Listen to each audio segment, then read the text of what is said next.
Seeking help can be difficult for survivors of gender-based violence. They must overcome fear, mistrust, and feelings of blame. In addition, women migrant workers, survivors of violence, might face language barriers, lack of knowledge of services, fear of losing their job, or even being deported.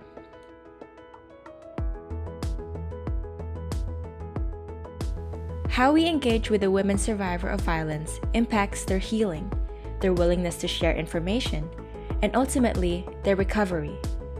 Remember to establish a trusting, safe, and supportive relationship. Empower the survivor to feel cared for and respected. Share information on the services available, their benefits, and any risk, especially if service providers are requested by law to report the cases to the police or to immigration. Get her consent to receive the services. Gather information and support the survivor to access the services she needs. Remember, it takes courage for survivors to come forward. You need to gain her trust. First impressions can make or break a helping relationship. Greet and welcome the survivor and introduce yourself. Find a quiet, private, and comfortable place to talk. Sit square with the survivor, facing her. Leave the space open between you and her. No desks, no objects. Lean in towards the survivor. This helps the survivor know you are interested in what she is saying and that you want to stay and listen. You can also nod to show you are understanding what she is saying. Maintain eye contact with her at all times, unless it is considered culturally inappropriate. Use simple explanations and avoid jargon. Use silence to give her time to think and process her emotions. Pay close attention to the tone of your voice. Use the same language as her. If you don't speak the language, use a trained interpreter. The interpreter should have experience in working with survivors of violence, including women from different cultures. Open questions motivate the survivor to talk and expand on what she is saying. The survivor can choose how much information she wants to disclose. Listen to the survivor. Respect her choices.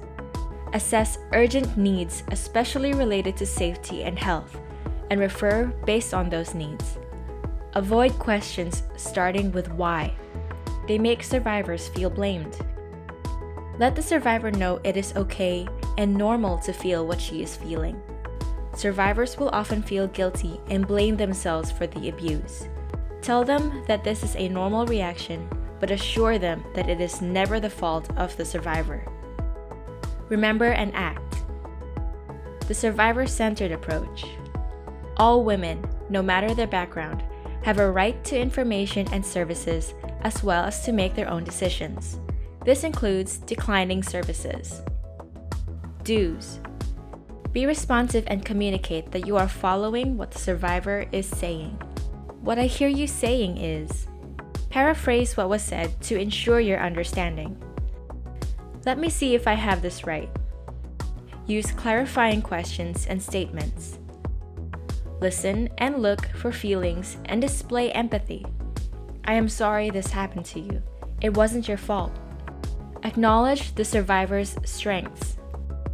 Acknowledge and reflect back. It sounds like this was very stressful for you. Don't make false promises. Everything's going to be okay. Don't blame. Why did you do that? Don't rush the survivor. Don't look at the clock. Don't write down survivor's information without permission. Don't use words that are difficult to understand. VA, caseworker. Don't stare at the survivor. Don't guess if something is not clear. Seeking support is hard. Service providers should know how to communicate with survivors properly.